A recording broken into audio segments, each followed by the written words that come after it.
अच्छा ठीक है, तो यूनिवर्सिटी ऑफ कराची में जीके के पोर्शन जो है उसके क्वेश्चन सॉल्व कर रहे हैं जो आए हैं। ये तो सबसे मुश्किल पोर्शन है, समझ जाओ, बिकॉज जीके वैसे भी हमारी थोड़ी सी डाउन ही रहती है, ठीक है, आईक्यू लेवल जो हमारा होता है। तो पहला सवाल है, first Afghan war took place in dash. पहली अफगान वॉर जो है वो कब हुई? देखो, first Afghan war, second Afghan war, दो अफगान वॉर हमारे पास हुई है। फर्स्ट अफगान वॉर जो हमारे पास स्टार्ट हुई है वो 1839 से स्टार्ट हुई है, और ये वॉर किसके बीच में हुई थी? अफगानिस्तान वर्सेस, नहीं, रशिया नहीं हुई थी, this is Afghanistan versus British, चूँकि 1800 के दौर में हो रही है ना, तो ब्रिटिश एम्पायर के दौर में हुई थी। और वो चाह रहे थे, ब्रिटेन ये चाह रहे थे कि अफगानिस्तान, जिस तरह से उन्होंने हिंदुस्तान को अपने कंट्रोल में ले लिया था, तो अफगानिस्तान को भी अपने कंट्रोल में ले लें। उस वक्त दोस्त मोहम्मद खान जो थे, Dost Mohammad Khan, he was the leader of Afghan army. Dost Mohammad बहुत मशहूर नाम है। तो जो दोस्त मोहम्मद थे वो अफगानिस्तान आर्मी में उनके लीडर थे, और उन्होंने ब्रिटेन एम्पायर को शिकस्त दे दी थी, ये हार गए थे ये, और अफगानिस्तान इस तरह से मतलब कि जीत चुका था और उन्होंने अपने आप को बचा लिया था ब्रिटिश आर्मी से।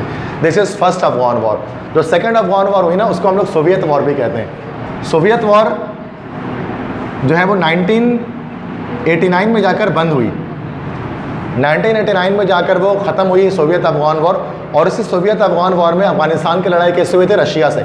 सेकंड अफगान वॉर भी उसको कहा जाता है, और उसमें रशिया को शिकस्त हुई थी और सोवियत यूनियन टूटा था अलग अलग पार्ट में, है ना, सेंट्रल एशियन कंट्रीज़ में ब्रेक हो गया था, और यूएसएसआर को शिकस्त हुई थी ना, तालिबान जो थे उन्होंने हराया था। 1989 में सोवियत अफगान वॉर ख़त्म हुई। Third Afghan war is the war against terror, जो 9/11 के बाद स्टार्ट हुई, जो अफगानिस्तान वर्सेस अमेरिका जो थी, वो थर्ड अफगान वॉर थी, जो अभी जाकर ख़त्म हुई है। और अभी कुछ महीनों पहले ही अफगानिस्तान आर्मी छोड़कर, अमेरिकन आर्मी अफगानिस्तान छोड़कर गई है, और तालिबानाइजेशन दोबारा से अफगानिस्तान के अंदर आ गई। करंट अफेयर्स तो पता है नहीं सारी चीज़ें। तो फर्स्ट अफगान वॉर 1839 में स्टार्ट हुई थी, जो अफगानिस्तान वर्सेस ब्रिटेन हुई थी, ठीक है। तो तीनों अफगान वॉर आप याद रखें, फर्स्ट, सेकंड और थर्ड।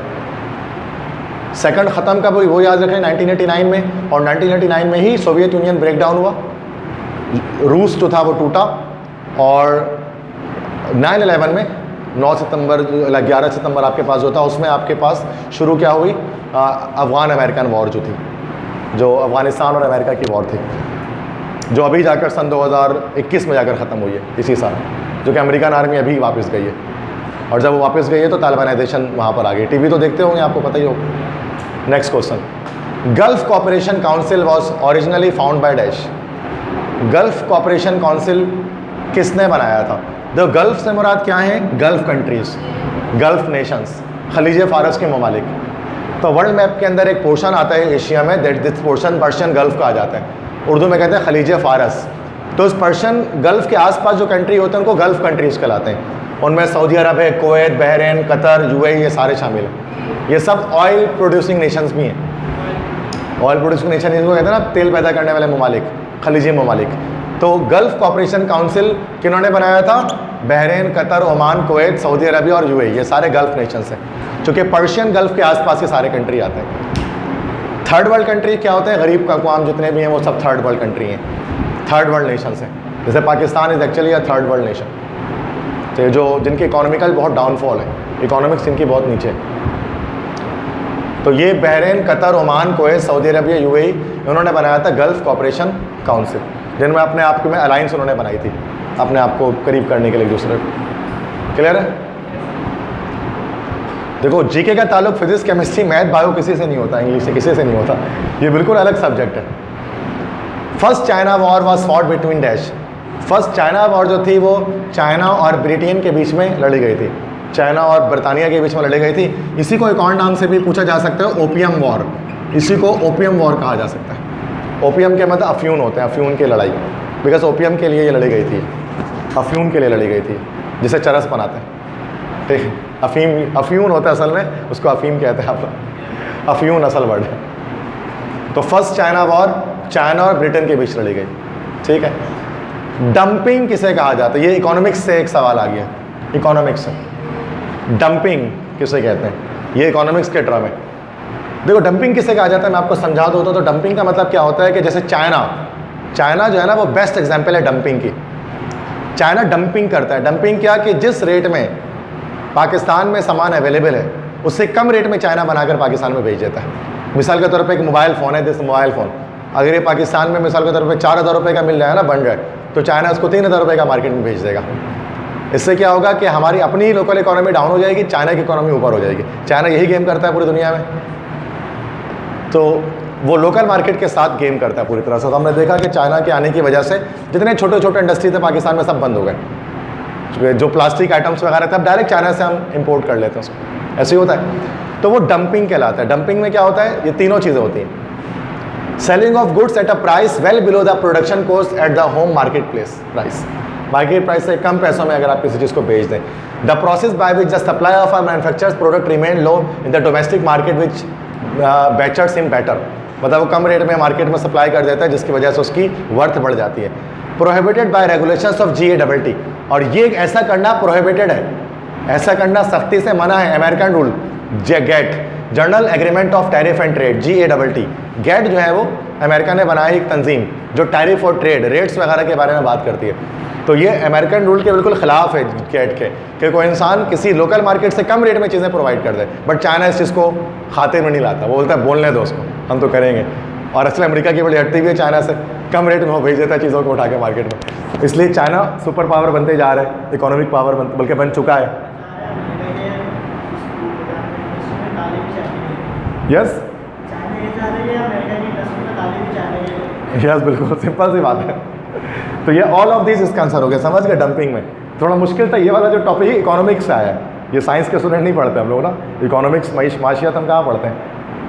ठीक है, नेक्स्ट है फर्स्ट इंडो पाक वॉर, ये तो बड़ा आसान है। Was decided in the year dash. First Indo पाक वॉर कब लड़ी गई? पाकिस्तान इंडिया के बीच में 3 जंगें हुई हैं, बड़ी याद रखिएगा, 3 जंगें हैं। एक है 1947 में हुई थी जिसको कश्मीर वॉर भी कहते हैं, कश्मीर वॉर, और इसी 1947 में पाकिस्तान को आज़ाद कश्मीर का हिस्सा मिल गया था। ठीक है, आज़ाद कश्मीर, गिलगित बल्तिस्तान, ये सारे मिल गए थे। सेकंड इंडो पाक वॉर कब हुई थी? 1965, 1965 में 6 सितंबर को स्टार्ट हुई थी। डिफेंस डे जब मनाते हैं, पाकिस्तान ने अपना दिफा किया था इसके अंदर 6 सितंबर को, याद है 6 सितंबर। ये हमारे पास सेकंड इंडो पाक वॉर कहलाती है, कुछ भी पूछ सकते हैं पेपर में आपसे। सेकंड इंडो पाक वॉर 6 सितंबर 1965 को हुई, और इसमें इसी इंडो पाक वॉर में हमारे पास क्या हुआ था? ताशकंद पैक्ट हुआ था। Tashkent pact, Tashkent is actually a city of Uzbekistan. Uzbekistan है जहाँ पर पाकिस्तानी जो सदर थे अयूब खान वो गए थे, और उनके साथ जो इंडियन सदर थे, second Indian prime minister Lal Bahadur Shastri, वो गए थे। और वहाँ पर जाकर एक मुआहिदा हुआ था उनके बीच में, और जंग बंदी कर दी गई थी ताशकंद में, उज़्बेकिस्तान के अंदर। तो 1965 में ये सब कुछ हुआ था। तो और वहीं पर लाल बहादुर शास्त्री को हार्ट अटैक हुआ था ताशकंद में, second prime minister of India, और वहीं पर उनका इंतकाल भी हुआ था ताशकंद में। तो ये सब इसके इंपॉर्टेंट पॉइंट्स हैं, याद रखें। थर्ड इंडो पाक वॉर कब हुई बच्चों? Yes, 1971 December 1971, the fall of Dhaka, है ना, जब हमारा जो ईस्ट पाकिस्तान था वो बांग्लादेश बनकर टूट कर अलग हो गया। तो दैट वाज इन 1971। 3 जंगें बड़ी मेजर जंगें हैं, 1965 1947 की, 1965 की, 1971 की। कारगिल वॉर का भी किसी को पता है? Kargil war, yes yes, Musharraf के दौर में हुई थी। मुशर्रफ कारगिल वॉर में मौजूद थे। किसी को याद है? कल बताना मुझे पढ़ के कब हुई थी कारगिल वॉर। ठीक है, मैं नहीं बता रहा फिलहाल, थोड़ा आप भी पढ़े जाकर घर पे। ठीक है, next question. Federation cup, world cup, 11 international trophy and challenge cup are awarded to the winners of dash. Federation cup, world cup, 11 international trophy और चैलेंज कप, ये तमाम तरह के कप्स जो है वो किस गेम में अलॉट किए जाते हैं? तुक्का मार रहे हो? वॉलीबॉल। वॉलीबॉल देखे तो वॉलीबॉल के अंदर ये सारे कप होते हैं, 11 cup, challenge cup, federation cup, world cup. Cricket में तो ऐसा कोई कप हमने नहीं सुना, फेडरेशन कप और वर्ल्ड कप। एक कप ना सारे कप मिलाकर किसमें दिए जाते हैं, मतलब वर्ल्ड कप, इसी वर्ल्ड कप तो सब में ही होता है, तमाम गेम में होता है। सही है। तो ये थोड़ा तो आपका आ जाएगा केजू में, तो आप क्या करोगे? तुक्के ही मारोगे। तुक्का मारने से बेहतर थोड़ा पढ़ लो। इतना आसान भी नहीं आता कि बताएं कि पाकिस्तान के पहले सदर कौन थे, पाकिस्तान के दारुल खिलाफा क्या, इतना आसान भी नहीं आता जितना आप सोच रहे हैं। देख रहे हो, मुश्किल ही है ना, आसान तो नहीं है। और ये सब पास पेपर्स हैं। Each year world red cross and red crescent day is celebrated on dash. हर साल रेड क्रॉस डे और रेड क्रिसेंट डे, हिलाल अहमर, रेड क्रॉस का दिन, रेड क्रॉस के निशान इस तरह से होते हैं ना, रेड क्रॉस बना होता है इस तरह से। यहाँ पर रेड क्रिसेंट डे, लाल कलर का, रेड कलर का वो बना होता है, लाइक एक मून बना होता है, यस, चांद। हिलाल अहमर सोसाइटी भी कहते हैं उसको उर्दू में, हिलाल अहमर सोसाइटी। रेड क्रिसेंट, इसलिए हॉस्पिटल वगैरह में भी इस तरह से रेड टाइप का ये प्लस बना होता है। तो चूँकि दुनिया का पहला हॉस्पिटल था, इन्होंने ही बनाया था। तो इसका जो डे होता है वर्ल्ड रेड क्रॉस डे, उसका याद रखिएगा कि वो हमारे पास 8 मई को मनाया जाता है। 8 मई को हम वर्ल्ड रेड क्रॉस डे या वर्ल्ड रेड क्रिसेंट डे मनाते हैं, सेलिब्रेट किया जाता है। ठीक है, ये डेट याद रखें। रेड क्रॉस, रेड क्रिसेंट बहुत बड़े इदारे थे। जब जंगें होती हैं तो उस जंगों में ही आते हैं ताकि जो जंग से मुतासरा ख़ानदान, उनकी मदद की जाए। जब 71 की जंग हुई थी और उस दौर में अब अपने बड़ों से पूछोगे तो वो बताएंगे ये क्या रेड क्रॉस क्या, रेड क्रिसेंट क्या। अब तो जंगें नहीं होती तो अब इतना ज़्यादा ये सामने नहीं आता। Famous sculptures depicting art of love built some time in 950 AD and 1050 AD are dash. कहते कुछ मशहूर स्कल्पचर कहते हैं मुजस्मे, जो मोहब्बत को शो करते थे, वो 950 और 1050 AD में बनाए गए। वो कहाँ मौजूद थे? ये इंडिया में कुछ टेम्पल्स हैं, उनके अंदर कुछ मुजस्मे रखे हुए। उस टेम्पल का नाम है खंजुराहो या खंजुराहो टेम्पल्स। तो खंजुराहो टेम्पल्स जो है ना, उनके अंदर कुछ बहुत सारे स्कल्पचर्स रखे हुए हैं जो 950 और 1050 के बीच में बनाए गए। जामा मस्जिद में तो हो ही नहीं सकता था, जामा मस्जिद दिल्ली में, ठीक है। बाकी सन टेम्पल भी नहीं है, ये अलग कंट्री में। सन टेम्पल मैक्सिको में, और क्या लिखा, महाबलीपुरम टेम्पल, ये पता नहीं क्या है। उसका करेक्टर सर हमारे पास है खंजुराहो टेम्पल्स। इतने मुश्किल MCQs तो ये CSS के इम्तहान में आते हैं भाई, तो 17 ग्रेड पे दे रहे होते हैं। तो ज़रा देख लो कि अगर यही रिपीट हो जाए तो बेहतर है, वरना नए आ जाए तो परेशान हो जाओगे। अब सब टेम्पल का नाम तो याद करोगे नहीं तुम इंडिया के। Friction can be reduce by changing, ये तो बड़ा आसान है, फिजिक्स से आ गया, जनरल नॉलेज है ना, कहीं से भी आ सकता है। रोलिंग टू स्लाइडिंग नहीं, sliding to rolling. Sliding friction ज़्यादा होती है, रोलिंग फ्रिक्शन कम होती है। तो फ्रिक्शन कम करना है तो स्लाइडिंग को रोलिंग बना दिया जाएगा। सही बात है ना भाई। अब एक लकड़ी का तख्ता है, उसको ऐसे ही खींच लेने से बेहतर है तो पहिया लगा के खींच लो, ज़्यादा आराम से खींचा जाएगा ना, वही बात है। स्लाइडिंग से रोलिंग करने में फ्रिक्शन कम हो जाता है, डिक्रीज हो जाता है। ये तो साइंस का सवाल था तो कर लिया। अब देखो, fire temple is the place of worship for the following religion. Fire temple, आग की पूजा किस मजहब में की जाती है? यस, वेल डन, सी, पारसी। अच्छा, अभी अलग अलग मज़ाहिब, इनके बारे में बता देता हूँ ताकि थोड़ी सी नॉलेज डेवलप हो जाए जीके के हवाले से। टाओइज़म जो है वो चाइना में फॉलो किया जाता है। टाओइज़म चाइना में फॉलो करते हैं और इसका जो सिंबल होता है ना वो इस तरह से होता है। आपने कभी देखा होगा, यूँ करके बना होता है, गेम्स वगैरह में आते हैं इस तरह से, देखा है, इस तरह का बना होता है। इस सिंबल को हम लोग बोलते हैं यिन यांग, यिन यांग। ये इक्विलिब्रियम की बात करता है, कहता है दुनिया में हर चीज़ बैलेंस में। अच्छाई है तो बुराई भी है, दिन है तो रात भी है, मर्द है तो औरत भी है, खुदा है तो शैतान भी है, नेकी है तो बदी भी है, सच है तो झूठ भी है, ऊंचाई है तो नीचाई भी है। मतलब दुनिया में हर चीज़ बैलेंस में 50-50। तो उसी को ये शो करता है। वाइट, एक तरफ वाइट होता है और आधा ये ब्लैक होता है, यिन यांग। तो वही टाओइज़म की थ्योरी है। इसका जो प्रीचर था वो, उसका नाम था लाओ त्से। लाओ त्से जो था वो इसका प्रॉफिट कह लो आप इनका, या इनका जो प्रीचर था जो ये मज़हब लेकर आया चाइना में, लाओ त्से था। और उसने किताब लिखी थी जिसका नाम था ताओ ते चिंग। तो ताओ ते चिंग इसकी किताब थी। इस किताब में उस मज़हब के बारे में लिखा। तो चाइनीज़ जो है ना वो ताओइज़म मज़हब को फॉलो करते हैं। वो मुसलमान बहुत कम होते हैं, वो ईसाई और यहूदी और हिंदू भी नहीं होते, वो ताओ मज़हब को फॉलो करते हैं। और ताओ मज़हब जो है वो उस किताब, उसमें ताओ ते चिंग ये किताब पढ़ी जाती है, ठीक है। नहीं, वर्शिप नहीं करते हैं वो, वर्शिप उनके अंदर नहीं है ताओइज़म के अंदर। उनके टेम्पल्स होते हैं बने हुए, मेडिटेशन वगैरह इन सब चीज़ों में होता है। यस, मतलब इस तरह से उनके कोई इबादत गाहें वगैरह नहीं बनी होती हैं। जैसे वो बस वो कहते हैं ताओ का मतलब, कहते हैं ताओ का मतलब होता है वे, रास्ता, मतलब जीने का एक सलीका है, वो ये कहता है। देखो मज़हब नहीं कहते उसको, कहते हैं it's a way of life, वो इस तरह से कहते हैं। वो अलग मजहब में होता है, बुद्धिस्ट होते हैं वो।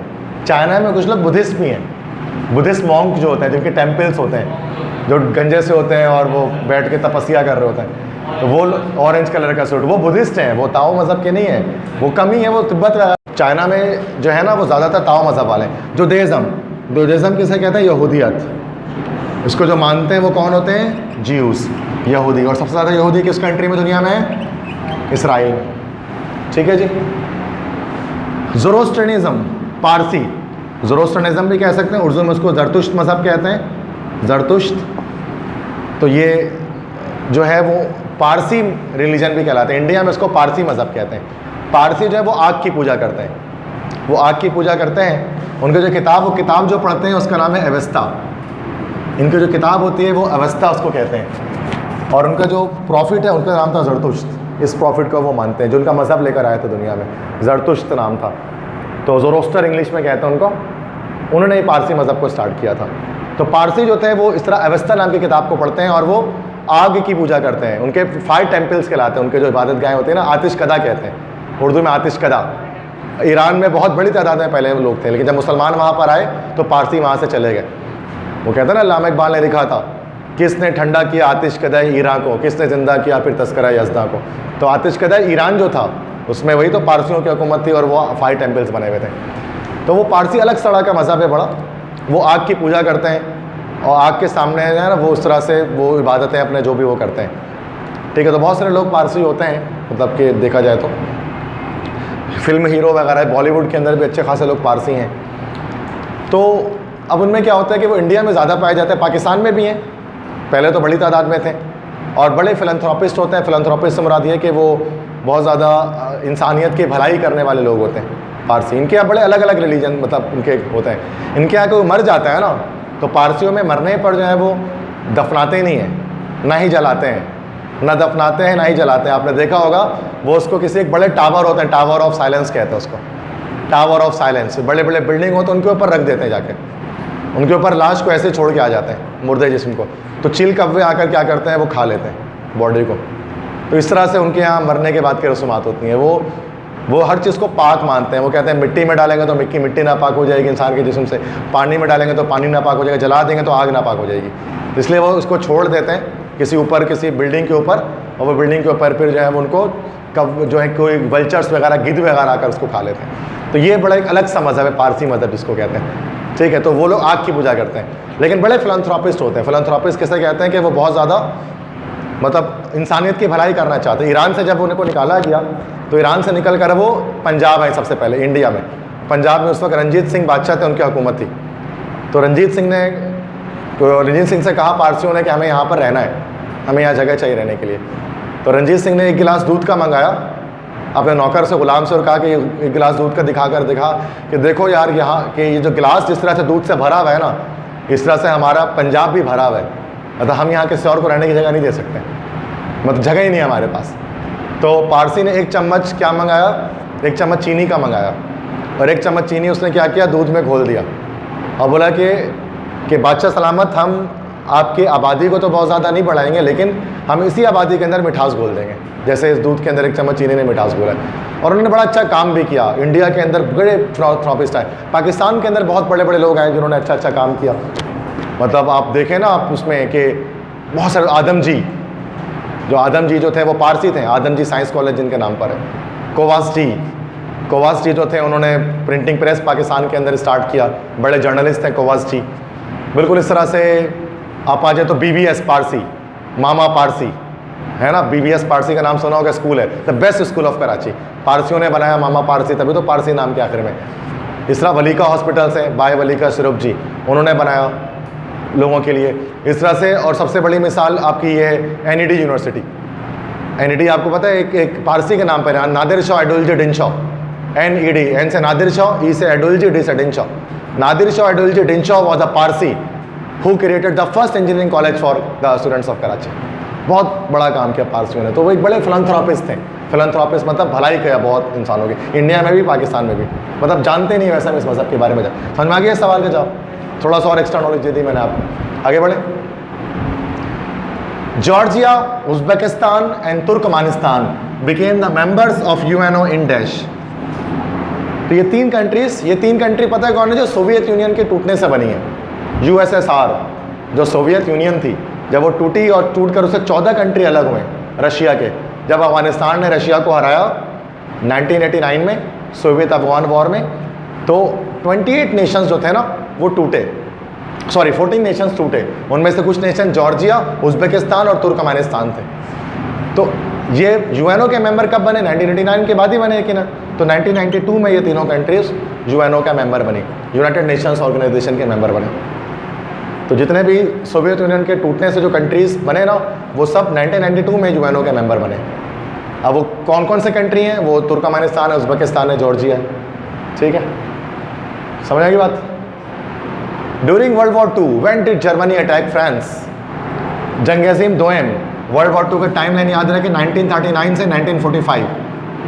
वर्ल्ड वॉर के ऊपर पूरी मैंने कंप्लीट वीडियो अपलोड की हुई है। जो बच्चे जीके का टेस्ट देना चाहते हैं ना, जीके वाला, तो वो मेरे यूट्यूब के अंदर एक प्लेलिस्ट है इंटरेस्टिंग इन्फॉर्मेशन के नाम से, वो उसको देख लेना जाकर। उसमें जीके के टाइप की काफ़ी चीज़ें मैंने डाली हुई हैं। उसमें वर्ल्ड वॉर 1, वर्ल्ड वॉर 2 की हिस्ट्री लाजमी देखना, उससे अच्छे खासे सवाल जीके से निकलते हैं, जंग अज़ीम अव्वल और जंग अज़ीम दोयम से। तो उसमें मैंने पूरा बताया डिटेल में, 1 घंटे के आधे घंटे का लेक्चर होगा कि क्या कुछ हुआ है। अगर आपको 20 नंबर पूरे लाने हैं केयू के टेस्ट में, जीके में, तो अगर आपको तुक्का ही मारना है तो कुछ ज़रूरत नहीं देखने की। फर्स्ट वर्ल्ड वॉर जो हुई थी फर्स्ट वर्ल्ड वॉर जो थी ना 1914 से 1918 तक, this is first world war. ये फर्स्ट वर्ल्ड वॉर का टाइम लाइन है। This is second world war. Second world war 2 कौमों के बीच में थी। वैसे तो कुछ ग्रुप ऑफ नेशंस थे। जर्मनी जो था, जिस ग्रुप ऑफ नेशन में था, उसका नाम था सेंट्रल पावर। और फ्रांस जिस ग्रुप ऑफ नेशन में था, उसका नाम था अलाइड पावर। तो इसमें जर्मनी के साथ और भी कंट्रीज थे। जर्मनी थी, साथ में जापान था, साथ में इटाली था। ये कंट्रीज सेंट्रल पावर्स कहलाती थी।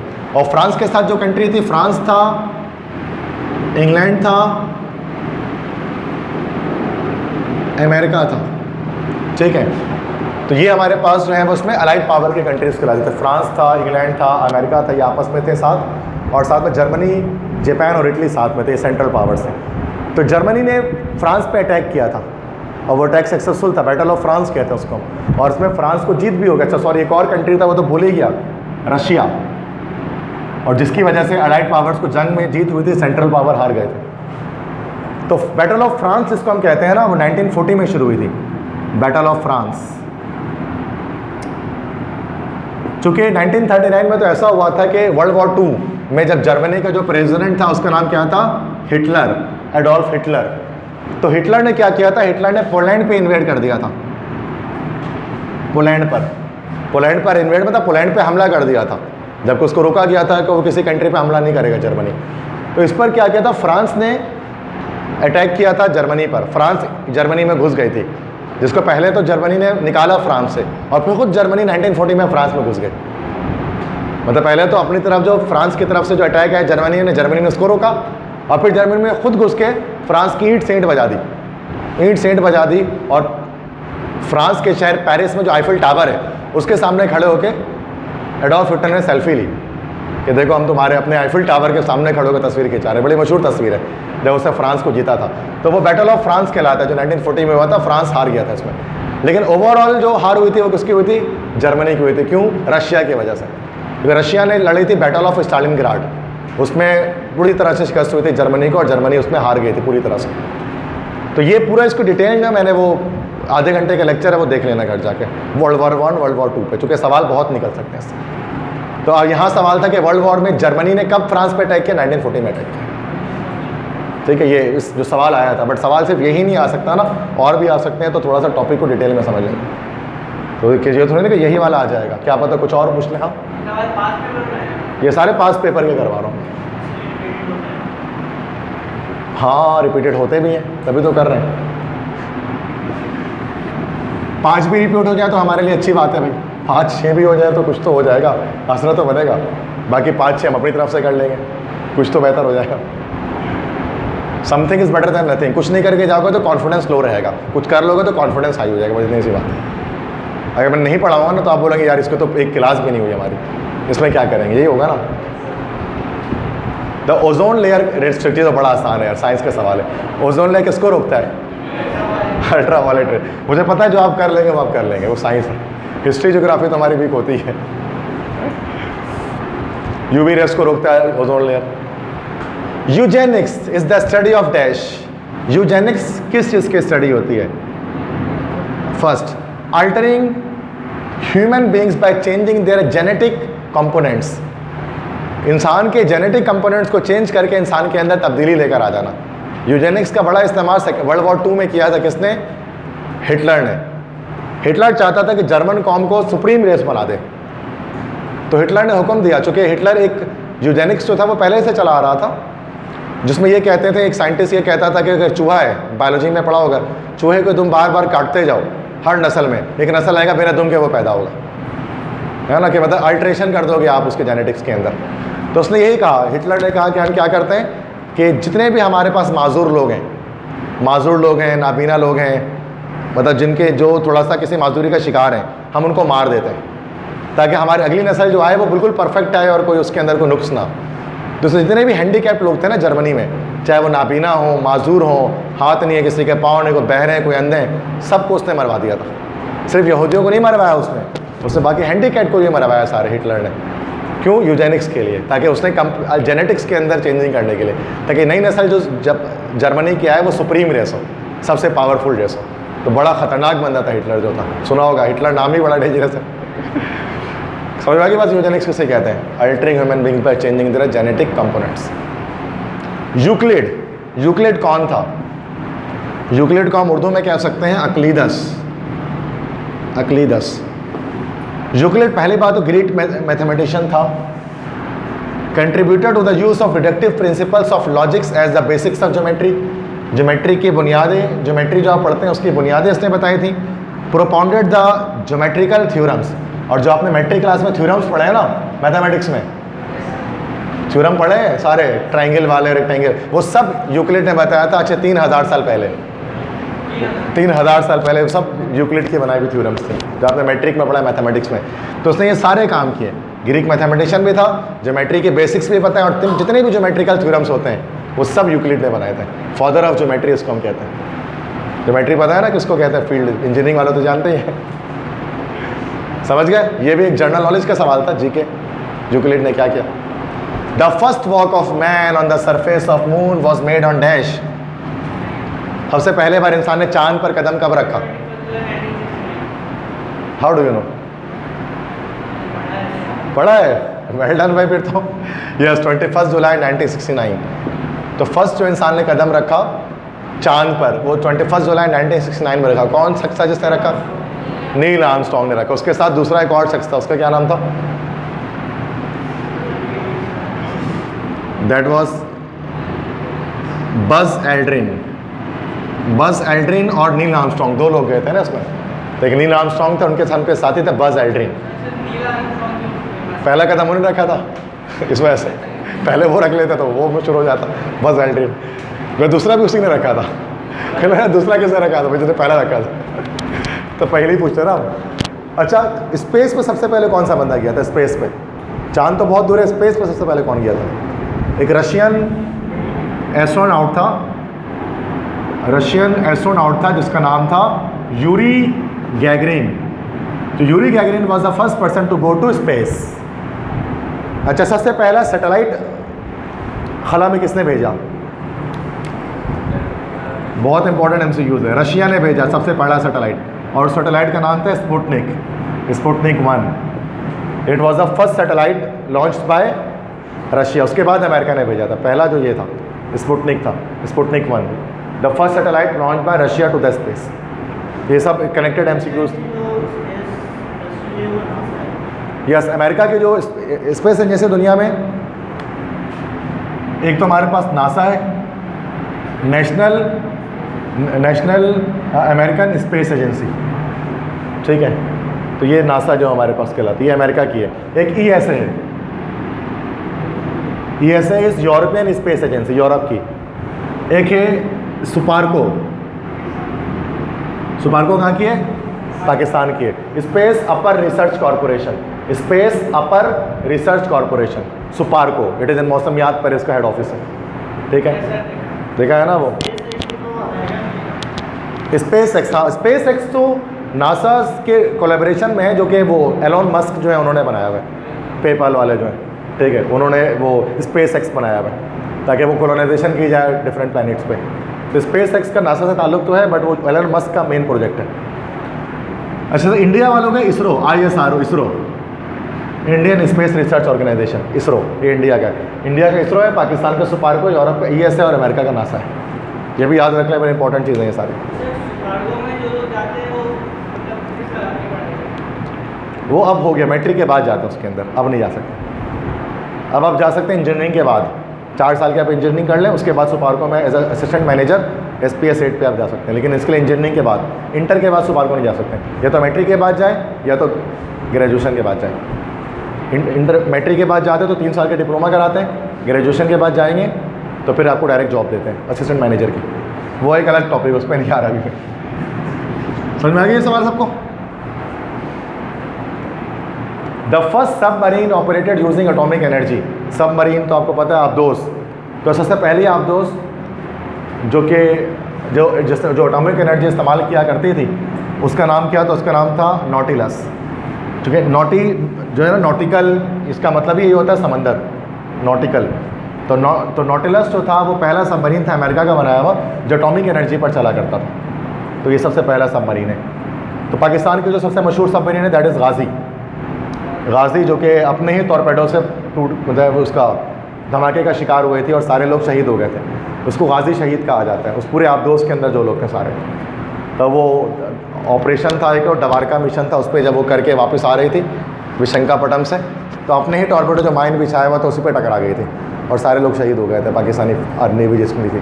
तो वो आबदोस गाजी कहलाते, जो पाकिस्तान के सबसे मशहूर आबदोस है। सुना होगा स्टोरी वगैरह कभी आपने आबदोस गाजी के बारे में, सुना, नाम तो सुना ही होगा, ठीक है। करेंसी ऑफ बांग्लादेश, बांग्लादेश की करेंसी क्या, जल्दी बताएं। यस, टका is the currency of Bangladesh, well done. अच्छा, अलग अलग करेंसीज पूछ लेता हूँ। मेरी करेंसी आता है, एक MCQ उस करेंसी के लाजमी है, लिखवा लो तुम। पाकिस्तान की करेंसी क्या है? Rupees, yes. इंडिया की करेंसी क्या है? इंडियन रुपीस कहते हैं उसको, इंडियन रुपया कहते हैं उसको, गुड। अमेरिका की करेंसी क्या है? US डॉलर या अमेरिकन डॉलर, सिर्फ डॉलर भी कह सकते हैं। कनाडा की कैनेडियन डॉलर, कनाडा की जो करेंसी है दैट इज़ कैनेडियन डॉलर। जल्दी जल्दी देख लो ज़रा सारे। ऑस्ट्रेलिया की करेंसी, यस, ऑस्ट्रेलिया में भी डॉलर चलता है, that is called Australian dollar. अच्छा भाई, ये ब्रिटिश की, UK की करेंसी पाउंड है, पाउंड है भाई। अगरचे यूरोप में है ये, लेकिन इसकी करेंसी पाउंड है, अपनी करेंसी चलाता है ये। और बाकी तमाम यूरोप की क्या है? यूरो। यूरो का सिंबल क्या होता है? ई बना कर ऐसे बनाया, दिस इज़ यूरो, ठीक है। अच्छा, बांग्लादेश के तो टाका हो गई। नाउ इसकी बताएं ज़रा, ये मलेशिया की करेंसी पता है? नहीं, रिंगट, रिंगट कहलाते हैं, ringgit is the currency of Malaysia, ringgit. अच्छा, नेक्स्ट ये बताएं ज़रा, अर्जेंटीना, अर्जेंटीना की करेंसी यहाँ पर लिखी हुई है पैसो, अर्जेंटीना पैसो कहलाता है, peso is the currency of Argentina. अच्छा, रशिया की करेंसी पता है? रूस की, रशिया की currency rouble, rouble is the currency of Russia. China की करेंसी पता है? चाइना, येन नहीं है, युआन। जापान की करेंसी है येन, जापान की करेंसी येन है, इस तरह से लिखा हुआ होता है। युआन, चाइना की युआन है, यस, अलग वो बड़ी करेंसी उसकी, मेन करेंसी उसकी युआन है, यस। युआन से नीचे यन है, ठीक है, यन जो है वो जापानीज़ करेंसी है। नेक्स्ट ये बताएं कि सऊदी अरबिया की करेंसी क्या है? यस, सऊदी रियाल है, आर रियाल, ठीक है। नेक्स्ट UAE की करेंसी क्या है? UAE की, दुबई वगैरह की करेंसी क्या है? Dirham, good, dirham is the currency of UAE, ठीक है, दिरहम UAE की करेंसी है। अच्छा, इस तरह से अगर हम कहें कुवैत की करेंसी क्या है सबसे ज़्यादा? यस, कुवैती दिनार, तो दिनार तक, तो ये इंपॉर्टेंट करेंसीज है। SAVE is the abbreviation of dash, तो सेव SAVE, सेव की एब्रीविएशन याद कर लें, SAARC audio visual exchange, that is SAVE. SAARC एक ऑर्गेनाइजेशन है, साउथ एशियन कॉर्पोरेशन है, तो सार्क ऑडियो विजुअल एक्सचेंज कहलाते हैं सेव, SAVE सेव। तो सेव की एब्रीविएशन पूछी गई है, तो सार्क ऑडियो विजुअल एक्सचेंज, ठीक है। DNA the building block of living organism is a symbol of dash. DNA की फुल फॉर्म डीऑक्सीराइबोन्यूक्लिक एसिड, ये पहला वाला ऑप्शन, आसान आ गया। साइंस से रिलेटेड जो आएगा आप कर लोगे। The story reported to be cinematised for the highest number of times is, film के बारे में सवाल हो गया कि किस जो है वो टॉपिक पर सबसे ज़्यादा फिल्में बनाई गई हैं। Titanic, Ryan's Daughter, Dracula, Bruce Lee, Tarzan. Tarzan पर, हाँ ब्रूस ली पे तो बहुत कम बनी है, ब्रूस ली तो यस लास्ट पे, टार्जन पे सबसे ज़्यादा बनाई गई है। कार्टून मूवी बहुत बनी हुई है टार्जन। टाइटैनिक पे भी बनी है लेकिन 4-5 बनी होगी, टार्जन पे सबसे ज़्यादा मूवीज़ बनी है। हाँ ड्रैकुला पे भी बनी हुई अच्छी खासी, ड्रैकुला पर टार्जन पे मैक्सिमम है। सेकंड नंबर पे ड्रैकुला, खून पीता है वैम्पायर जो है। Pick the odd one out, ये बड़ा अच्छा सवाल है। ऑड वन आउट का मतलब क्या होता है, जो बिल्कुल अलग है उसको हटा दें। इनमें से 5 ऑप्शन में से 4 मैच करते हैं, 1 मैच नहीं करता। क्यों?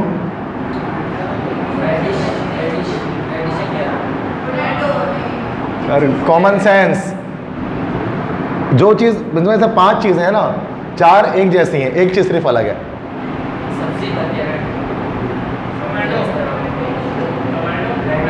अरे तुम लोग की कॉमन सेंस कहाँ चली गई? Tomato, tomato is a fruit, टमाटर एक फल है, सब्जी नहीं है। जबकि आलू हो गया, अदरक हो गया, और गाजर भी एक सब्जी है, फल नहीं है गाजर। और रेडिश मूली भी एक सब्जी है, फल नहीं है। तो हाँ क्या कह रहे हो? टोमेटो सब्जी नहीं है, टोमेटो फल है, सुना होगा ना आपने। और गाजर जो है वो फल नहीं है, सब्जी है। हम लोग उल्टा बोलते, गाजर को फल बोलते हैं, टमाटर को सब्जी बोलते हैं। नॉकटर्नल एनिमल्स कौन से होते हैं? बायोलॉजी वाले बता सकते हैं शायद। नॉकटर्नल एनिमल्स किसे कहा जाता है? कौन से एनिमल्स नॉकटर्नल होते हैं? एग्जाम्पल दे रहा हूं, बैट, चमगादड़ नॉकटर्नल है।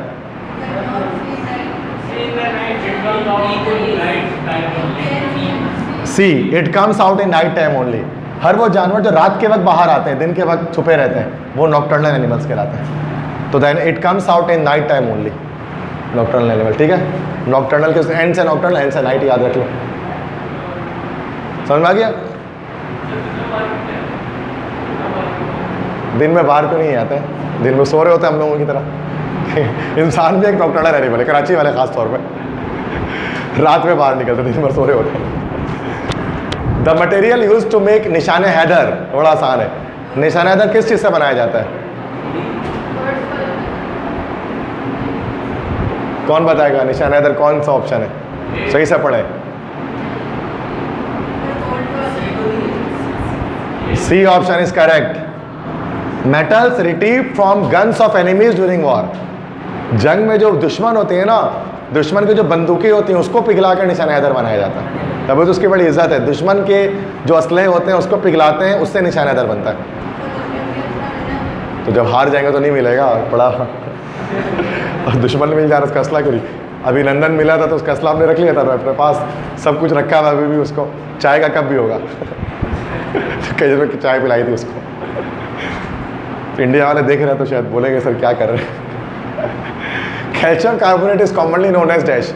कैल्शियम कार्बोनेट को और क्या कहा जाता है? अभी बताया था आज ही क्लास में। हाँ कॉमन सॉल्ट कहते हैं, NaCl होता है वो। चौक कहा जाता है। कॉमन सॉल्ट NaCl होता है। Sodium carbonate calcium carbonate CaCO3 chalk होता है ना वो। If your watch is telling you the Greenwich mean time on the day of Christmas, this means you are in which country? अगर आपकी घड़ी Greenwich mean time दिखा रही है आपको, GMT टाइम, इसका मतलब आप किस कंट्री में? मैं आपको समझा देता हूँ। उसका मतलब आप ग्रेट ब्रिटेन में या UK में। देखो बच्चों, UK में एक जगह है ग्रीनविच। ग्रीनविच असल में गांव है छोटा सा UK में। वहाँ पे इंटरनेशनल डेट लाइन जो है ना वो गुजर रही होती है। स्टैंडर्ड टाइम जो होता है ना वो GMT से होता है। कभी पढ़ा है हमने? जैसे हम जब पाकिस्तान के टाइम लिखते हैं ना, जब मोबाइल वगैरह में GMT +5 लिख देते हैं, +5 ऐसा लिखा होता है। GMT +5, GMT +6, मतलब पाकिस्तान इस ग्रीनविच से 5 घंटा आगे। 5 + 5 + 6 तो जो असली जो GMT होता है ना वो यहाँ पर होता है, इंग्लैंड में होता है। तो इंग्लैंड में अगर टाइम आपका GMT लिखा हुआ है ना तो वो आप कहाँ पर, इंग्लैंड में। और GMT +5 लिखा हुआ है तो आप कहाँ हैं, पाकिस्तान में। और GMT +6 लिखा हुआ है तो बांग्लादेश में, जो कि वो 1 घंटा का फ़र्क है उससे हमारा। ऐसे ही है ना, इंडिया में आधे घंटे का फ़र्क है, हाफ आवर का फ़र्क है। तो वो GMT से होता है वो सारा काम। तो जब जैसे ही आप एयरपोर्ट पर उतरते हैं ना, सबसे पहले आप घड़ी सेट करते हैं अपनी। तो क्या आप पाकिस्तान में घड़ी पहन कर गए हो, जब आप इंग्लैंड में उतरोगे ना तो आपको घड़ी 5 घंटे पीछे करना पड़ेगा। आपने नहीं पढ़ा आपको उसके बारे में, सबसे पहले ये करते हैं। तो ये जब फ्लाइट लैंड कर रही होती है ना तो सबसे पहले स्पीकर में आवाज़ आती है, time is this, please set your clock watches. क्योंकि हर जगह घड़ी में ना टाइम आगे पीछे हो रहा होता है GMT के लिहाज से, ठीक है। तो ये बड़ी साइंस है इसकी भी। Number of persons who refuse to accept the Nobel prize is dash. ये चारों गलत ऑप्शन है। कुछ लोग ऐसे हैं जिन्होंने नोबेल प्राइज़ को एक्सेप्ट करने से इनकार कर दिया, और टोटल 6 लोग हैं। ये सारे ऑप्शन गलत हैं, नन हो जाएगा इसका मतलब है या तो, ठीक है। तो 6 लोग ऐसे हैं जिन्होंने नोबेल प्राइज़ को एक्सेप्ट करने से इनकार कर दिया था मुख्तलिफ रीजंस पर, कि हम नोबेल प्राइज़ एक्सेप्ट नहीं करेंगे, जबकि उनको नॉमिनेट किया गया था। उसमें से एक जीन पॉल सार्टर है, बहुत सारे नाम है, नाम नहीं याद रखने, बस 6 लोग हैं टोटल अब तक जिनको नोबेल प्राइज़ मिला, लेकिन उन्होंने वापस कर दिया। नहीं, हर साल मिलता है, फिजिक्स में, केमिस्ट्री में, बायोलॉजी में, और पीस में, लिटरेचर में, 5 फील्ड में मिल रहा होता है। हर साल मिलता है। 1900 से मिलना शुरू हुआ, 2021 हर साल मिला है Nobel prize. Albert Einstein, Rutherford, Bohr, बहुत से लोगों को मिला। Pick the odd one out. Simple है भाई, 4-5 ऑप्शन है, ऑड वन आउट दोबारा निकालो, जो अलग है बिल्कुल, उसको निकालो सोच के। ये सिलिकेट क्यों निकालेंगे, क्योंकि बाकी सब एलिमेंट्स हैं, मेटल्स है। सिलिकेट हमारे पास पूरा आयन है, कंपाउंड है, तो नॉन मेटल भी कह सकते हैं आप इसको। तो सिलिकेट आउट हो गया। Hakeem Saeed was assassinated on dash. Hakeem Mohammed Saeed शहीद, नाम जानते हैं इनका, हकीम सईद का? तुम्हें कैसे पता? हकीम मोहम्मद सईद शहीद जो है वो हमदर्द वाले हैं। हमदर्द जो उन्होंने स्टार्ट किया था, नौनिहाल आपने पढ़ा होगा बचपन में, तो हमदर्द नौनिहाल शुरू करने वाले हकीम मोहम्मद सईद थे। स्टार्टिंग में जो है ना उनकी बातें आती हैं शुरू में, हकीम मोहम्मद सईद की। उनको शहीद कर दिया गया था, तो जिस रोड पे शहीद किया गया था उन्हीं के नाम पर है वो, हकीम Mohammed Saeed road.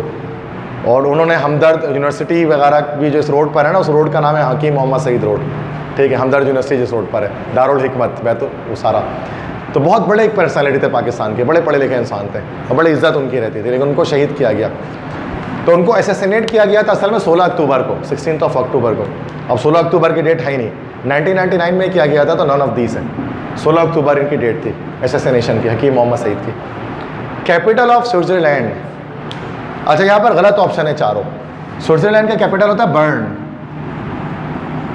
Burn is the capital of. Zurich is the biggest city. Zurich सबसे बड़ा शहर तो है, लेकिन it is not the capital. The capital of Switzerland is burn. Zurich उसका सबसे बड़ा शहर है स्विट्जरलैंड का। कैपिटल्स भी पता होने चाहिए बच्चों। अभी तो असल में कैपिटल्स के बारे में कल मैं आपको ज़्यादा डिटेल बता दूंगा, कैपिटल्स के बारे में अलग से क्लास ले लूँगा। वैसे एक लेक्चर मैंने डाल भी दिया कैपिटल्स पर, आपकी मर्ज़ी है तो कल बता दूंगा, ठीक है। अभी मैं कैपिटल्स पे बात नहीं कर रहा, कुछ एक दो स्लाइड्स और होंगे बस। Ecology deals with dash. Ecology किस चीज़ पर डील करती है? C relation between organisms and their environment, माहौलियात उसको हम कहते हैं ना, ecology. DRDL stands for dash. DRDL किसको कहते हैं? DRDL एक ऑर्गेनाइजेशन है, department of research and development laboratory, या defence research and development laboratory. तो ये हमारे पास बी ऑप्शन है, रिसर्च और डेवलपमेंट लेबोरेटरी जो है उसको DRDL कहा जाता है। Escape velocity if a rocket fired from the earth towards the moon is velocity to get rid of the dash. एक रॉकेट को फायर किया गया, आप बता सकते हो, फिजिक्स का सवाल है। रॉकेट को फायर किया गया तो वो एस्केप वेलोसिटी से उसको फायर करते हैं ना। क्यों एस्केप वेलोसिटी से फायर करते हैं? किस चीज़ से निजात हासिल करने के लिए? अर्थ की ग्रेविटेशनल पुल से, ताकि वो अर्थ उसको खींच ना सके। तो ए ऑप्शन करेक्ट है। Centripetal force due to the earth rotation, नहीं, सेंट्रीपिटल फोर्स से थोड़ी निजात हासिल कर सकता, वो तो घूम ही रहा होता है सेंट्रल फोर्स की वजह से। अगर वही निजात होगा तो बहुत दूर चला जाएगा वो तो। For safety the fuse wire used in the mains for household supply of electricity must be made of metal having dash. फिर फ्यूज जो लगाते हैं इलेक्ट्रिकल बोर्ड में, तो उसकी जो वायर है वो किस मेटल से बनी हो, किस तरह के मेटल से बननी चाहिए?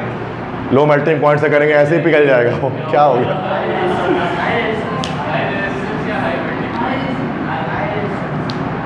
एक minute, low melting point, high resistance, high melting point, low specific heat, high resistance, low high melting point. मेरे लिहाज से शायद अबू बकर ने सही कहा है, सॉरी फॉर दैट, अगर शायद पता नहीं तुक्का मारा तुमने, मुझे नहीं पता, बट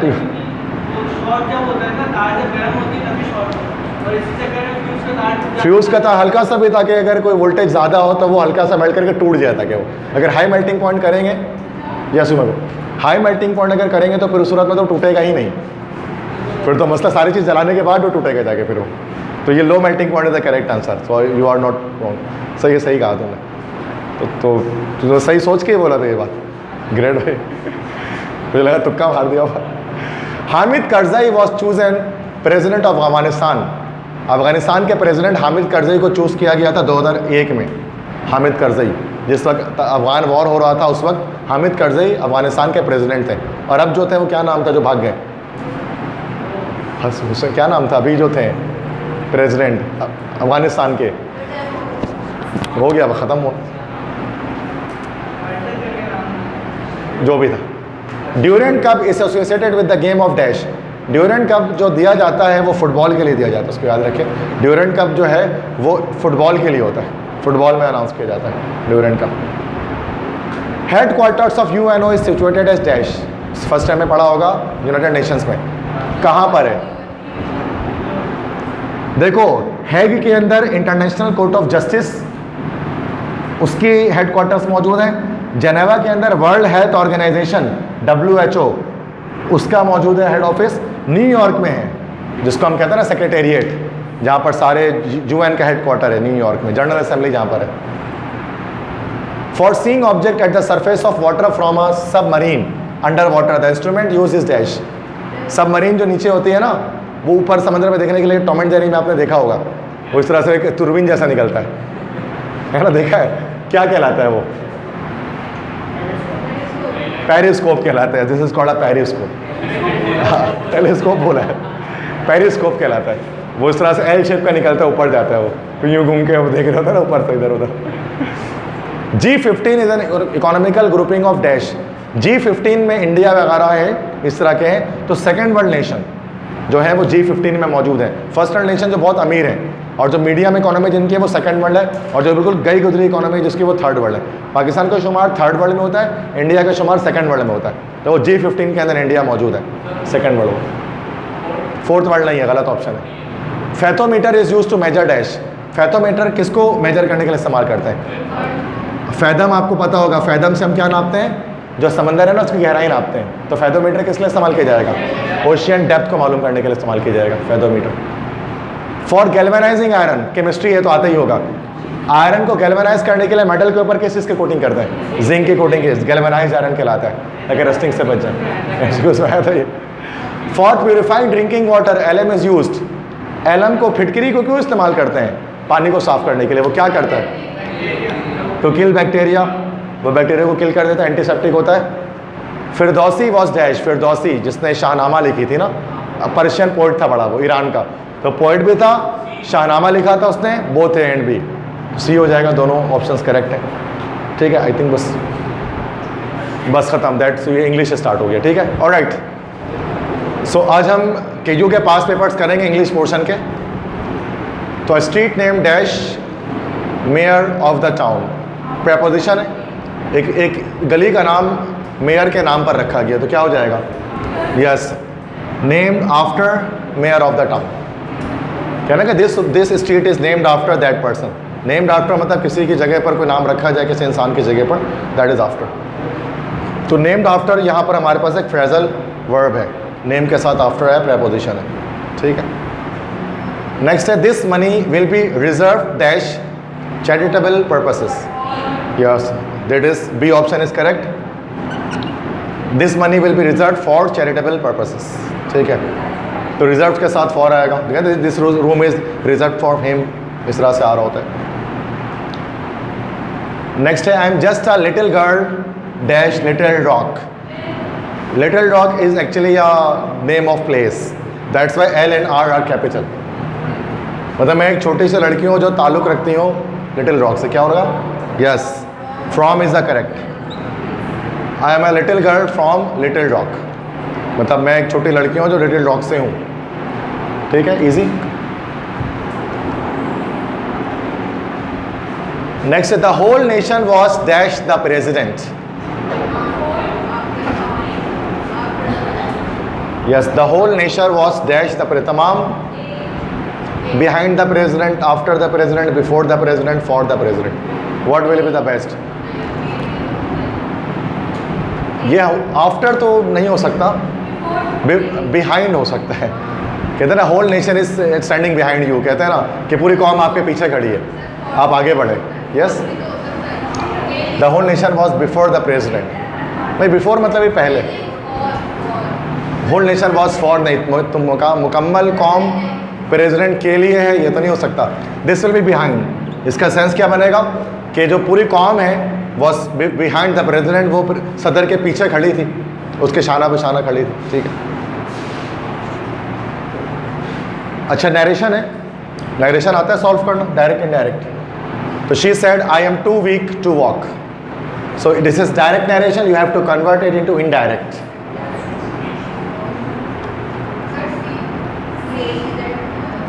सी कह रहे हैं आप लोग, चेक करते हैं। शी सेड कॉमा हटा that, okay, I is first person change किससे होता है, सब्जेक्ट से। तो she am is present simple, tense change होगा, पास्ट सिंपल बनेगा। She was too weak to walk, yes correct, C option is correct. तो केयू के टेस्ट में इंग्लिश बड़ी आसान होती है ना, तो ये इतना ईजिली हो जाता है, ये फ़ायदा, इंग्लिश पोर्शन ईजी होता है इसका। और नरेशन वैसे एनईडी के अंदर नरेशन आता नहीं है, ये केयू के अंदर नरेशन आ रहा होता है, ठीक है। नेक्स्ट है, Aamir said to me thank you very much for your kind help today. सोचे, देखें, आराम से देखें उसको, फिर बताएं, थोड़ा टाइम लें, take your time.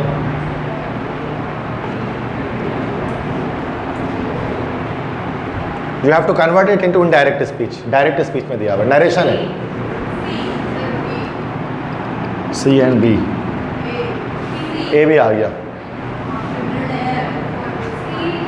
Alright, okay, that girl is saying C, C पे वो ज़्यादा फोकस कर रहे हैं, एम्फसाइज पहले सी देख लेते हैं।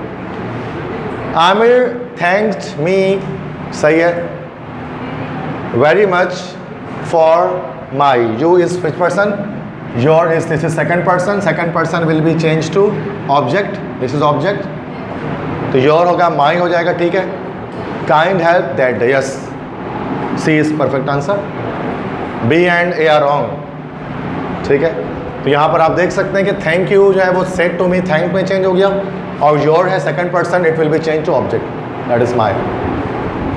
बाकी टुडे है एक्स्ट्रा वर्ड है, दैट डे में चेंज हो जाता है, तो दैट डे में आखिर में चेंज। ये सिंपल 9th क्लास से आपने नरेशन किया होगा, एक 9, 10 तमाम क्लासों में किया होगा। He said how is your health now,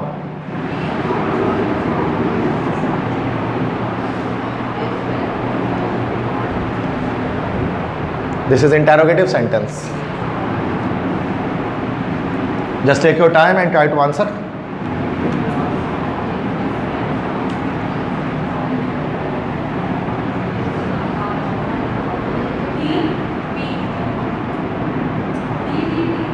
D, you are saying D, you are saying B, you are saying D, कोई B भी कह रहा है कोई, you are saying B. Any more answers? मुझे नहीं पता क्या है, मैं भी देखूंगा, चेक करूंगा।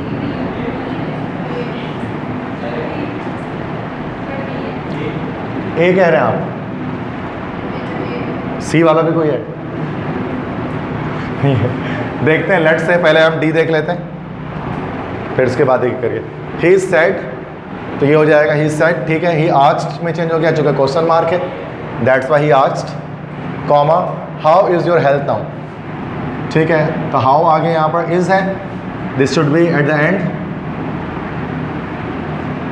ठीक है। तो ये इस जो है वो हेल्थ के बाद आ जाएगा, your is second person, it will be change to the subject. अच्छा, तो जब यहाँ पर जो है सेकंड पर्सन है ना, ऑब्जेक्ट से चेंज होगा, ऑब्जेक्ट नहीं है तो अंडरस्टूड होता है कि वो मी है, अगर ऑब्जेक्ट नहीं हो तो फिर वो मी है, तो योर से मुराद यहाँ पर माई हो जाएगा। तो he asked how my health was, now नहीं हो सकता ये, बिकॉज यहाँ पर नाउ देन में चेंज होगा।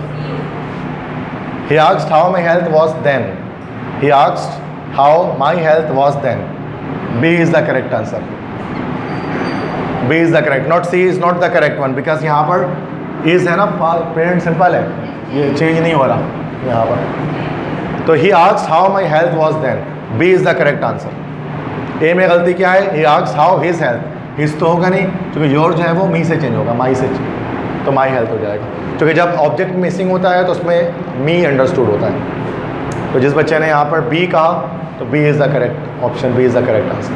थोड़ा आप टाइम लेना, उसमें थोड़ा इस तरह से देखना पड़ता है ना नरेशन को, जब डायरेक्ट से इनडायरेक्ट कर रहे होते हैं तो। और भी क्वेश्चन है देखें। This question, are we going to join school today, said the mother to the boy, ये भी इंट्रोगेटिव है। Let's try to solve it. Are we going to join school today, said the mother of the boy to the boy.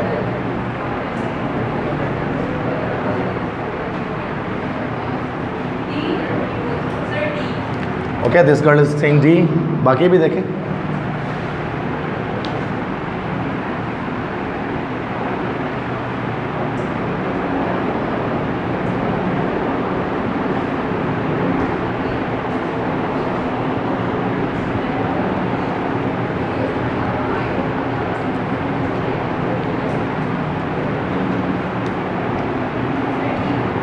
जी,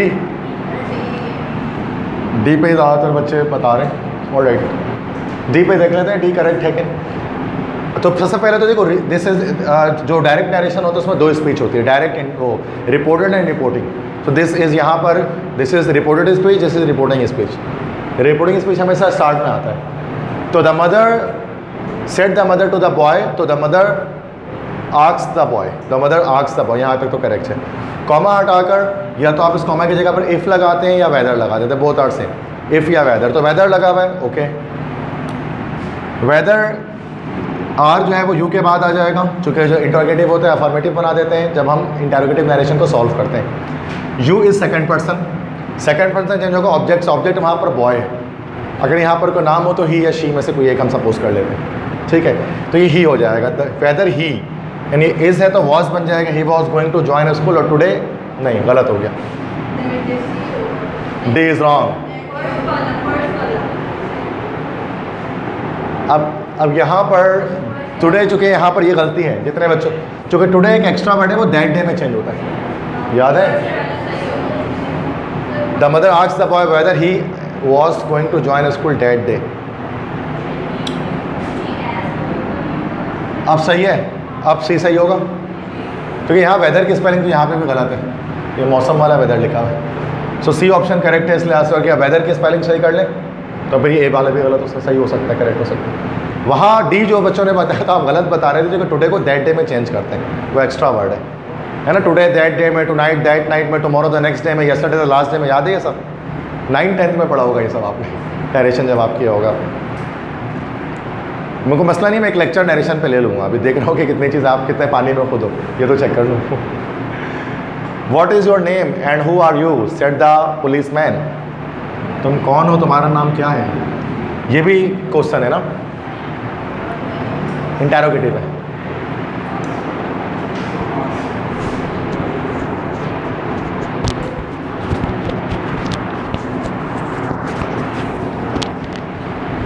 सोच के बताएं आराम से, कोई जल्दी नहीं है। You can take your time and try to answer. See, okay, the students are saying C, one student is saying D. सीधा करो इसको।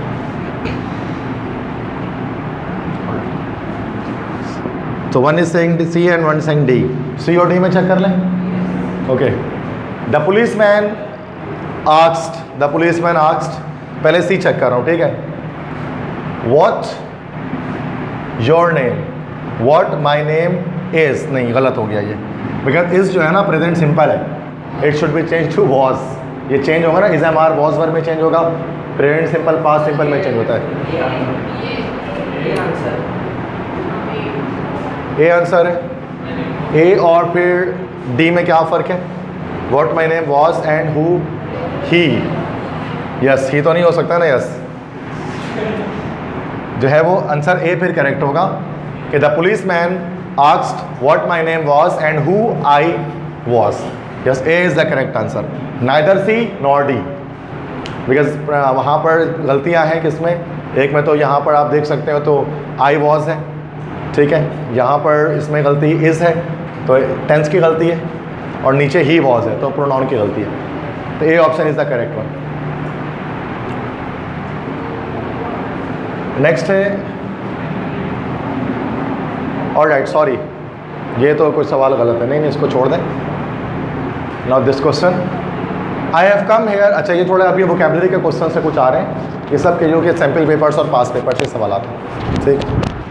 I have come here of my own free dash. अच्छा इसमें सारे free desire, free choice, free will, free intention, free option. Word बोल दें, word बोल दें. नहीं, फ्री के साथ हमेशा विल आता है. फ्री विल, खुद की चाहत, खुद की ख्वाहिश. मैं यहाँ आया हूँ अपने खुद की ख्वाहिश से, ओन फ्री विल. अच्छा ये सारे यहाँ पर हमारे पास वोकैबुलरी का क्वेश्चन है, they are quite tougher, they are not grammar, it is vocabulary. इसमें आपको बेस्ट आंसर लिखना पड़ता है, वरना सारे आंसर ही करेक्ट आ रहे होते हैं. अगर आप सेंस बनाने पे आओ तो सभी सही सेंस बना रहा होगा. तो फ्री ऑप्शन, फ्री डिज़ायर सारे सही बना रहे होते हैं.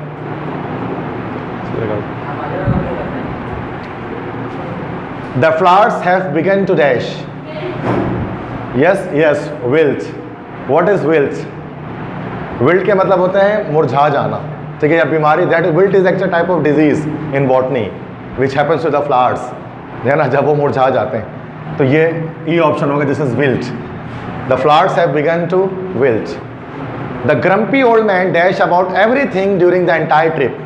जो बूढ़ा इंसान था उसके बारे में, complained, moaned, talked, whimpered, mumbled. Best answer you have to choose among these. Complaint मतलब लाइक शिकायत करना, मोन मतलब आहें भरना, टॉक मतलब बातें करना, whimpered का मतलब धीमे लहजे में कुछ कहना, mumbled बड़बड़ाना. वो complain, yes, mumbled about everything during the entire trip. A लग रहा है और ई लग रहा है. विम्पर्ड, तो यही तो बात है कि इसमें बेस्ट आंसर देखना है कि क्या है, कि grumpy old man. Grumpy old man मतलब शिकवे शिकायत करने वाला. ग्रम्पी मतलब होता है जो शिकायतें करता है, तो जो शिकवा शिकायत करने वाला है ग्रम्पी ओल्ड मैन, तो वो कंप्लेन करता रहा, कंप्लेन अबाउट एवरीथिंग ड्यूरिंग. क्योंकि ये ग्रम्पी का वर्ड है ना, इससे सेंस बनेगा. ग्रम्पी वो शख्स होता है जो हर वक्त शिकवे शिकायत करता है, वरना तो सारे ऑप्शन सही लग रहे. वो बात भी कर सकता था, वो बड़बड़ा भी सकता था, वो सब कुछ कर सकता था during the entire trip. Next है, what dash are you? The immigration officer asks the refugee. What dash are you? What citizenship, expatriate, nationality, what native, what person.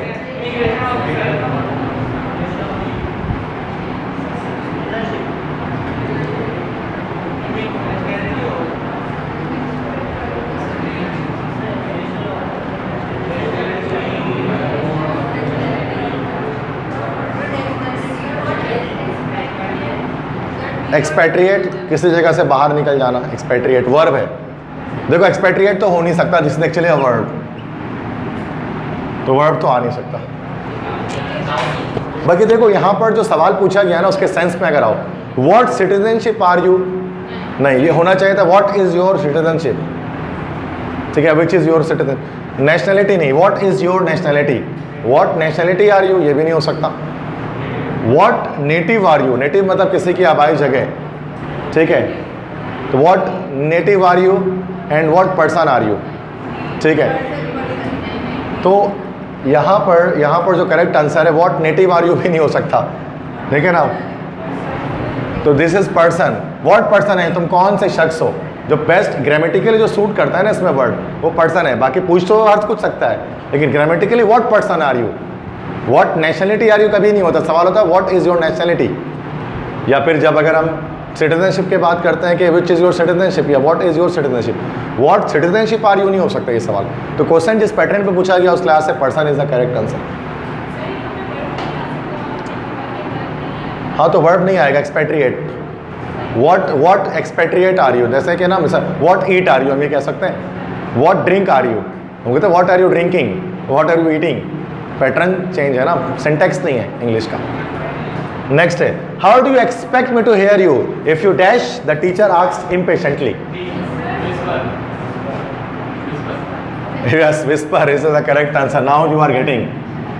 कह रहे हैं कि तुम मुझे कैसे उम्मीद कर सकते हो कि मैं तुम्हें सुनूंगी जबकि तुम डैश कर रहे हो, मतलब विस्परिंग कर रहे हो, सरगोशी कर रहे हो, तो मैं कैसे सुनूंगी। तो विस्परिंग है ना, हल्की आवाज में कुछ कहना। कि नेक्स्ट है 61 है, there is a dash in that company for an accounts clerk, job, prospect, post, chance, vacancy. The best answer is vacancy. हमेशा जो है ना वैकेंसी होती है कंपनी में, जॉब नहीं होती है। वैकेंसी कहते हैं ना, वैकेंसी आई हुई है फला जगह पे, तो जॉब नहीं आती है, वैकेंसी आती है, वैकेंट पोजीशन जिसको हम कहते हैं। तो there is a vacancy in that company for an accounts clerk. ठीक है, तो देखो वैसे तो जॉब, हम अगर जॉब भी कहते हैं तो फिर भी बात की सेंस क्लियर हो जाती है, बट बेस्ट ऑप्शन लगाना है, ये थोड़ा सा मुश्किल हो जाता है बेस्ट ऑप्शन ढूंढना। नेक्स्ट है, the agreement has been dash, you are no longer responsible for the consequences, he said. Agreement को तोड़ा जा चुका है और अब तुम रिस्पॉन्सिबल नहीं हो जो भी नताइज हैं उसके लिए। कंप्लीटेड, ड्रॉप्ड, स्टॉप्ड, ये क्लोज्ड। देखो एग्रीमेंट जो होता है ना वो एन्यूल्ड होता है, मैं बता दे रहा हूँ। एन्यूल्ड, एन्यूल्ड मतलब एग्रीमेंट, मुआहिदा तोड़ देना, मुआहिदे का तोड़ देना, दैट इज कॉल्ड एन्यूल्ड। तो the agreement has been annulled मतलब मुआहिदे को तोड़ा जा चुका है, इसलिए। कंप्लीटेड, ड्रॉप, ये सारे वर्ड एग्रीमेंट के साथ नहीं आते हैं, एन्यूल्ड का वर्ड आता है जब एग्रीमेंट तोड़ा जाता है। तो ये वोकैबुलरी थोड़ी स्ट्रॉन्ग होनी चाहिए इसके लिए आपकी। इसके लिए 200 वर्ड्स हैं वोकैबुलरी के, एनईटी में कराए थे, आपको भी करा दूंगा। 200 वर्ड होते हैं टोटल, वो आपको जहन में रखने होते हैं। Next, the money that Rehan had found turned out to be dash. सारे वर्ड देख लो, सब एक सही लगेंगे आपको, परफेक्ट बताने। जो पैसे रेहान को मिले, क्या, काउंटरफीट। जो करेंसी होती है ना, अगर वो जाली है, नकली है, तो उसको कहते हैं काउंटरफीट। काउंटरफीट करेंसी वो होती है जो जाली होती है। तो जो पैसे रेहान को मिले वो काउंटरफीट थे, जाली थे। तो जाली पैसों के लिए हम फॉल्स या फेक का वर्ड इस्तेमाल नहीं करते, काउंटरफीट का वर्ड इस्तेमाल करते हैं। ठीक है, नेक्स्ट है, most of the people of the community sign the dash to prevent the cutting down of the trees along the streets. ज़्यादातर कम्युनिटी के लोगों ने एक डैश पर साइन किया। पेटिशन, एंट्रीटी, अपील, एप्लीकेशन या फिर request.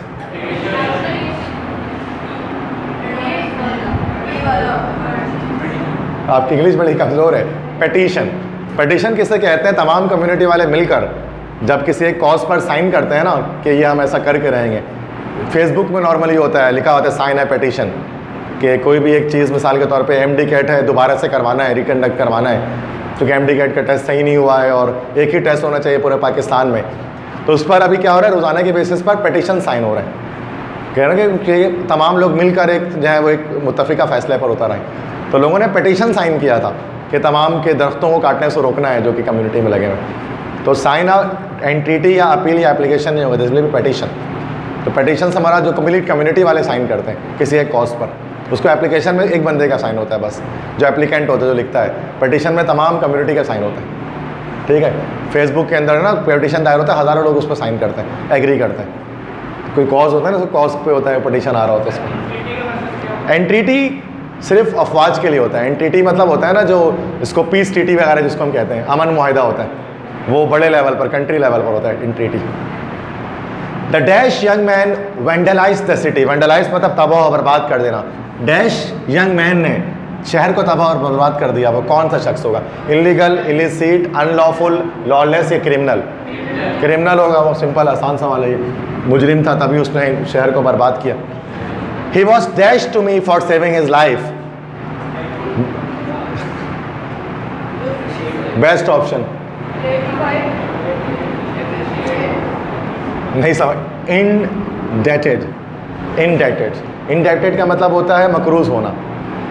He was indebted to me for saving his life. मतलब मैंने उसकी जान बचाई इसलिए वो मेरा मकरूज है ना। कि तो अब आप किसी को अच्छा काम करो तो आप कहते हो you are indebted to me, कि मैंने तुम्हारे साथ फेवर किया तो बदले में अब तुम भी करोगे, तो वो इंडेटेड उसके लिए वर्ड इस्तेमाल करते हैं। ये बेस्ट ऑप्शन होता है ये। नेक्स्ट है the citizens of the country were given dash to have more children because the population rate was declining. ये चाइना वगैरह के बारे में, जैसे नहीं चाइना नहीं जापान के सिटीजन्स, नॉट जापान भी नहीं, सॉरी यार उल्टा कह रहा हूँ मैं, कनाडा वगैरह, तो वहाँ तो और मतलब सख्ती है, पाबंदी है। सिटीजन्स ऑफ द कंट्री, जो शहर के जो सिटीजन्स थे उनको डैश दिया गया कि वो they have to have more children because the population was declining, चूँकि आबादी कम हो रही थी। तो क्या उनको दिया गया था, जैसे है ना कनाडा वगैरह में देते हैं, जितने बच्चे होते हैं उसके लिहाज से एक्स्ट्रा सैलरी देते हैं। Inducement, encouragement, support, reward, incentive, क्या दिया गया? यस, इंसेंटिव्स दिए जाते हैं। इंसेंटिव्स दिए जाते हैं ताकि किसी एक अच्छे काम को प्रमोट किया जाए, दैट इज इंसेंटिव। नेक्स्ट है putting on makeup cleverly will dash your features. चालाकी के साथ अगर आप मेकअप करेंगे तो वो आपके फीचर्स को डैश करेगा। ब्यूटीफाई, कैमोफ्लाज, एनहेंस, एनहेंस करेगा। तो एनहेंस इसका बेस्ट वर्ड है, मतलब आपके फीचर्स को और निखार देगा अगर मेकअप सही तरह से किया जाए। सही है, तो ये सारे ऑप्शंस करेक्ट लग रहे होते हैं, तो हमें बेस्ट ऑप्शन सेलेक्ट करना पड़ता है। Our expenditure is dash by tight budget this year. हमारा जो खर्च था हमने उसको is dash by tight budget this year, इस ईयर के टाइट बजट की वजह से हमने उसको डैश कर दिया। Ruled, controlled, restricted, bound, stop. Yes, bound by tight budget, मतलब हमने उसको लिमिट में डाल दिया, हद पे लगा दिया। Mahmood seem to be in great dash when I bumped into him. जब मैंने महमूद को टक्कर मारी तो वो बहुत डैश में था। स्पीड, हैस्ट, गियर, हरी या अर्जेंसी। नहीं, इन ग्रेट के साथ हमेशा हरी लगाते हैं। इन ग्रेट हरी, मतलब वो बहुत तेज़ी में था, बहुत जल्दी में था, तो वो बहुत तेज़ी में था जब मैंने उसको टक्कर मारी जाकर। इन ग्रेट हरी, ठीक है। तो ये इस तरह के क्वेश्चन, मतलब नरेशन आ रहा होता है, हमने देखा प्रेपोजिशन आ रहे होते हैं, और केयू के टेस्ट में हमने देखा कि इस तरह के वोकैबुलरी के क्वेश्चन आ रहे होते हैं। 200 वर्ड होंगे, वो लेक्चर कराऊंगा तो आपको इस तरह के वर्ड जहन में आ जाएंगे कि इस वर्ड की मीनिंग क्या है। ठीक है, तो ये इंग्लिश का पोर्शन बस इतना ही आज हमें करना था। समझ में आ गए सारे क्वेश्चंस?